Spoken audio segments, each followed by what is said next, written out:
امریکہ سے ایک دوست کا سوال ہے، کہتے ہیں کہ آج کل آپ اخلاقی قدروں پہ خطبات دے رہے ہیں کہ پاکستان اور انڈیا وغیرہ میں والدین لڑکیوں کی شادیاں کرتے وقت ان کی رائے نہیں پوچھتے، ٹھیک ہے. اور کہتے ہیں کہ ہم بہتر جانتے ہیں. کیا والدین کی پسند کا انکار کرنا والدین کی نافرمانی ہوگی؟ اسلام کے نقطہ نظر سے وضاحت فرما دیں. اس کے مختلف پہلو ہیں. اول تو یہ کہ والدین کے ساتھ احسان کا سلوک کا جہاں حکم ہے اس میں بہت سارے مضامین داخل ہو جاتے ہیں. ایک آدمی، ایک نوجوان اپنے والدین کی خواہش کو اس طرح نظر انداز کر دے کہ اس میں گستاخی کا رنگ پایا جائے، اس میں سختی ہو، ضد کا پہلو ہو، تو یہ اس آیت کے مضمون کے منافی ہے جس میں والدین سے احسان کے سلوک کا ارشاد فرمایا گیا ہے. لیکن قرآن کریم نے ہر ایک شخص کو اپنے کچھ حقوق عطا فرمائے ہیں، اور ان حقوق میں ہر لڑکے کو اور مرد کو یہ حق حاصل ہے کہ وہ اپنی شادی اپنے دل کے اطمینان کے ساتھ کرے، اور اس کے لیے حضرت صلی اللہ علیہ وآلہ وسلم نے کچھ دائمی اصول بیان فرما دیے ہیں، ان کو پیش نظر رکھیں. اور کہیں بھی قرآن کریم میں یا حدیث میں والد کا یہ حق میں نے نہیں پڑھا کہ والد اپنے بیٹے کو حکم دے کہ تم اس جگہ ضرور شادی کرو. لیکن شادی ہونے کے بعد طلاق کا ارشاد ملتا ہے،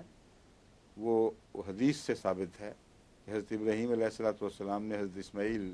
علیہ الصلوۃ والسلام کو طلاق کا مشورہ دیا. لیکن چونکہ وہاں دونوں نبی تھے اور دونوں کا معاملہ ایک ہی تھا، اس لیے وہ مشورہ بھی حکم تھا، یعنی حضرت اسماعیل کے لیے حکم بن گیا تھا. اس لیے اس سے شرعی استنباط نہیں ہو سکتا کہ ہر باپ اپنے بیٹے کو طلاق کا حکم دے سکتا ہے. اگر کوئی نتیجہ نکالے تو غلط ہوگا. ایک نبی اللہ جو اس مرتبے کا، اس شان کا نبی تھا جیسے حضرت ابراہیم، اور اسماعیل ذبیح اللہ جو اپنا ایک خاص مقام اور مرتبہ رکھتے تھے، ان کے آپس کے ایسے تعلقات تھے کہ جو ابراہیم نے دیکھا وہی اسماعیل نے قبول فرمایا. اس لیے ان معنوں میں وہ ایک خاص معاملہ ہے. اس کا حوالہ دے کر یہ نہیں کہا جا سکتا کہ طلاق کا حکم دے سکتا ہے، مگر دینی غرض سے مشورہ دے سکتا ہے، کیونکہ وہاں دینی غرض تھی اور وہاں مشورہ بھی سر آنکھوں پر تھا. اس لیے اگر بیٹا شریف و طبع اور اسماعیلی صفات رکھتا ہو اور سمجھتا ہو کہ واقعتاً جیسا کہ حضرت اسماعیل کو یقین تھا کہ دینی نقص ہے یہ جو شان نبوت کے خلاف ہے، اس لیے ان حالات میں اگر کوئی بیٹا یہ سمجھتا ہو کہ ایسا دینی نقص میری بیوی میں ہے کہ میرے باپ کا مشورہ جائز ہے کہ اس سے میری اولاد تباہ ہوگی یا دین کے حقوق ادا نہیں کر سکوں گا، جو مجھ پہ تقاضے ہیں وہ میں پورے نہیں کر سکوں گا، تو پھر اس حکمت کے پیش نظر طلاق بھی دے دینی چاہیے. مگر یہ نہیں کہا جا سکتا کہ باپ کو اجازت ہے کہ حکم دے. بس نہ شادی کرنے کا حکم دے سکتا ہے کسی خاص عورت سے، نہ طلاق دینے کا حکم دے سکتا ہے کسی خاص عورت سے. مشورہ دونوں جگہ دے سکتا ہے، اور مشورے کی کوئی بات مانے نہ ہو تو حسن سلوک کا تقاضا یہ ہے کہ انسان ادب کی راہ اختیار کرتے ہوئے باپ کی بات مان لے. لیکن اس میں ایک شرط ہے کہ اس کی بات مان کے کسی اور کے حقوق پر بد اثر نہ پڑے. احسان عدل کے مقابل پر نہیں ٹھہرتا. عدل کے قیام کے بعد احسان کی باری آتی ہے. اگر ایک لڑکا سمجھتا ہے کہ میں نے اگر باپ کی مرضی سے شادی کی تو میں اس لڑکی سے انصاف نہیں کر سکوں گا، جو خدا تعالیٰ نے اس کے حقوق مقرر فرمایا وہ میں دے نہیں سکوں گا، تو ایسی صورت میں احسان کا مضمون رستے سے اٹھ جائے گا. صرف عدل کا مضمون ہے جس کو قائم کرنا ہے اس موقع پر. اگر وہ یقین رکھتا ہو کہ میں اس پہ قائم نہیں، خدا تعالیٰ کے واجب کردہ بیان فرمودہ ان حقوق کو ادا نہیں کر سکتا جو عام شادی کی احکام کے اندر داخل ہیں، مضمر ہیں، اور نہ میں انصاف کر سکوں گا، نہ اس بچی کو پیار دے سکوں گا، بلکہ مولکہ کی طرح رہے گی میرے گھر، تو ایسی صورت میں جرم کرے گا اگر وہ بات مانے گا. یعنی صرف یہ نہیں کہ بات نہیں مانی منع ہے بات ماننی، کیونکہ قرآن کریم نے شادی کے معاملے میں ہی دونوں طرف انصاف کے تقاضے رکھے ہیں کہ اگر وَإِنْ خِفْتُمْ وَلَا تُقْسِطُوا، انصاف سے اگر گرنے کا خطرہ ہو تو ایک سے زائد شادی کی کسی قیمت پہ اجازت نہیں ہے۔ بس یہ ہے وہ صورتحال جس کے تابع میں احمدی نوجوانوں کو مشورہ دیتا ہوں کہ اگر اس سے ورلے نیچے نیچے تقاضے ہوں، معمولی سی بات کا فرق ہو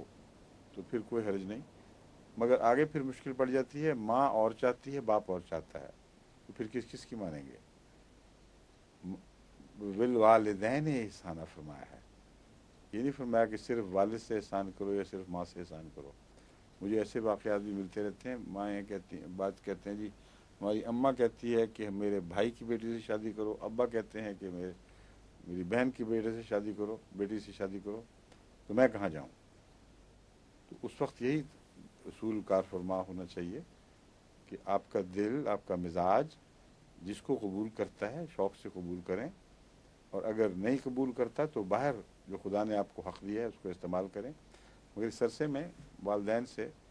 نرمی اور احسان کا سلوک کرتے ہوئے لجاجت سے ان سے معذرت کریں کہ میں مجبور ہوں، بے اختیار ہوں، مجھ پر زور نہ دیا جائے۔ جہاں تک لڑکی کا تعلق ہے، ابھی بات نہیں ختم ہوئی، کوئی جلدی نہ کریں، جہاں تک لڑکی کا تعلق ہے اس میں ایک زائد امر شامل ہو گیا ہے۔ لڑکی کے متعلق جو ہم سمجھے ہیں مضمون حدیثوں سے، سنت کے طریق سے اور قرآن کریم نے کہ ولایت کے تقرر سے، یعنی اصل تو بنیاد قرآن کریم کی ولایت کا اصول ہے، لڑکے کے لیے ولایت کا اصول بیان نہیں فرمایا گیا، لڑکی کے لیے ولایت کا اصول بیان فرمایا گیا ہے، جس کا مطلب یہ ہے کہ لڑکی سے اگر شادی کرنی ہو تو اس کے ولی کی اجازت بھی لازم ہے، کسی لڑکی کو ورغلانے کا حق نہیں ہے، یہ اس کی حفاظت ہے، ورنہ معصوم بچیاں جو جیسا کہ اسلامی ماحول ہے گھر میں پردے میں پلتی ہیں، جو باہر بھی کی بچیاں وہ بھی ان کا بھی یہی حال ہے، بہت جلدی دھوکے میں آ جاتی ہیں، اور ایک سوٹر یعنی جو ان سے خواہش کا اظہار کرتا ہے، پیغام دینے والا، وہ آج کل انگلستان مغرب وغیرہ کے ماحول میں تو بہت ہی زیادہ کثرت کے ساتھ دھوکہ دیتا رہتا ہے، ان کو ایک دفعہ نہیں بارہا لڑکیوں کو دھوکہ دیتا ہے، اور اس کے نتیجے میں جب شادی طے ہو جائے تو پھر اس کے پرزے نکلتے ہیں۔ تو اس لیے لڑکی کی حفاظت کی خاطر، چونکہ وہ اس معاملے میں نسبتاً زیادہ دھوکہ کھانے کا میلان رکھتی ہے، اس میں ایک معصومیت پائی جاتی ہے جو لڑکوں کے مقابل پر نمایاں طور پر زیادہ ہے، بس اس کے پیش نظر خدا تعالیٰ نے یہ حکم جاری فرمایا ہے کہ ولی کی اجازت کے بغیر تمہیں شادی کرنے کی اجازت نہیں۔ اس کا مطلب یہ ہے کہ اگر کوئی کسی لڑکی کو پیغام دیتا ہے تو یہ نہیں کہہ سکتا کہ اس کا حق ہے اور چلو چلیں اور باہر جا کے اعلان نکاح کر لیں، یہ خدا کی نافرمانی ہوگی۔ اب صورتحال یہ ہے کہ لڑکی چاہتی ہے تو ولی کی شرط ہے نا، اگر اس کا اکیلا چاہنا کافی ہوتا تو ولی کی شرط کی ضرورت نہیں تھی، چاہتی ہے اور ولی کیوں اجازت نہیں دیتا؟ اس کی بیٹی سے کوئی دشمنی ہے؟ ظاہر بات ہے کہ نہیں۔ اس صورت میں ولی کو حکم دینے کا حق نہیں ہے، ابھی بھی اجازت دینے یا نہ دینے کی بحث ہے۔ یہ کہیں نہیں لکھا ہوا کہ ولی خود رشتہ بنا کر لڑکی پر ٹھونسے، کہیں قرآن اور حدیث میں یہ بات دکھائی نہیں دیتی، بلکہ پیغامات لڑکیوں ہی کو دیے جاتے تھے اور ماں باپ کی اجازت کے بغیر اجازت نہیں تھی شادی کرنے کی۔ بعض لڑکیاں پسند کرتی تھیں، بعض انکار کر دیتی تھیں۔ رسول اللہ صلی اللہ علیہ وسلم کے زمانے میں باہر ایسا ہوا ہے، یہ کسی نے کہا کہ مجھے یہ پسند نہیں، آپ نے فرمایا ٹھیک ہے نہ کرو۔ تو اس لیے لڑکی کا انتخاب کا حق اس کا ہی ہے، اس کے انتخاب کے حق میں جو ٹھوکر کا احتمال ہے، جو غلطی کا احتمال ہے، اس کو سنبھالنے کے لیے ایک ولی کا سہارا دیا گیا ہے کہ بعض باتیں والدین زیادہ سمجھتے ہیں، لڑکے کے ماحول، اس کے بیک گراؤنڈ، اس کے پس منظر کو دیکھتے ہوئے، باہر کی دنیا میں اس کے چال چلن، اس کی جو شہرت ہے ہر قسم کی، اس پر نظر رکھ کے اگر وہ یہ سمجھیں کہ یہ لڑکا گندا لڑکا ہے، گندی صحبت رکھتا ہے، گندی اس کی شہرت ہے، اس سے پہلے پتہ نہیں کس کس بات میں ملوث ہو چکا ہے، تو والد کا حق ہے کہ لڑکی کو کہے یہ مناسب نہیں ہے. اور اگر لڑکی اصرار کرے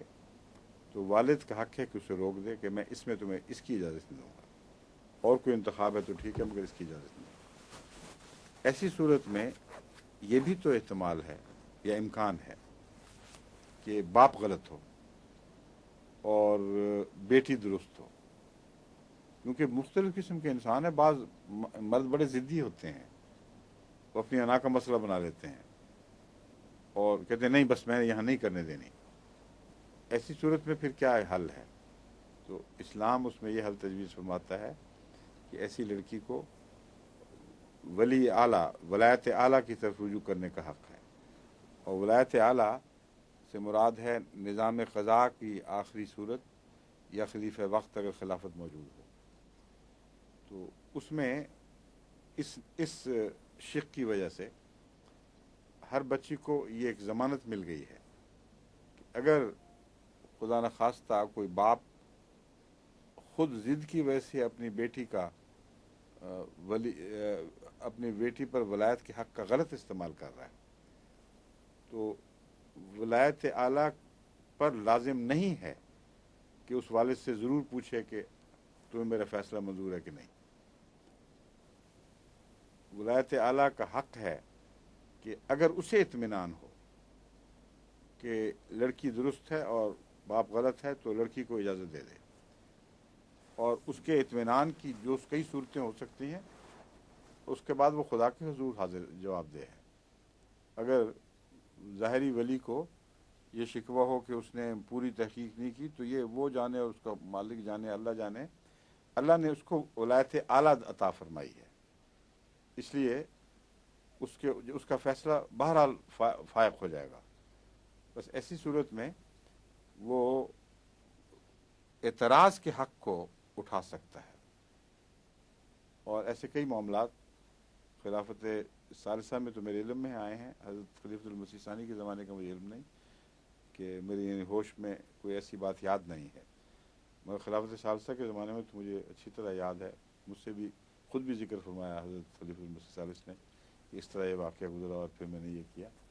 اور میرے ساتھ بھی کئی مرتبہ ہو چکا ہے. بچی نے شکایت کی کہ میرا والد ضد کر رہا ہے اور میں سمجھتی ہوں رشتہ اچھا ہے، نیک بھی ہے، کوئی وجہ نہیں کہ اس کو نہ کیا جائے. جب تحقیق کروائی گئی تو اللہ تعالیٰ کے فضل سے جو ایک دوسرے پر یعنی غلط فہمیوں کے نتیجے میں اعتراض تھے وہ دور ہو گئے اور دونوں کا اطمینان کا خط ملا. بعض دفعہ بچی کی بات درست نکلی، بعض دفعہ باپ کی بات درست نکلی. جب بچی کو سمجھایا گیا تو اس نے فوراً تسلیم کر لیا. تو یہ ولایت اعلیٰ کے فوائد ہیں اور اللہ تعالیٰ کے فضل سے اس سے جو دور کے خطرات ہیں وہ بھی بند ہو جاتے ہیں اور بہت ہی پیارا اور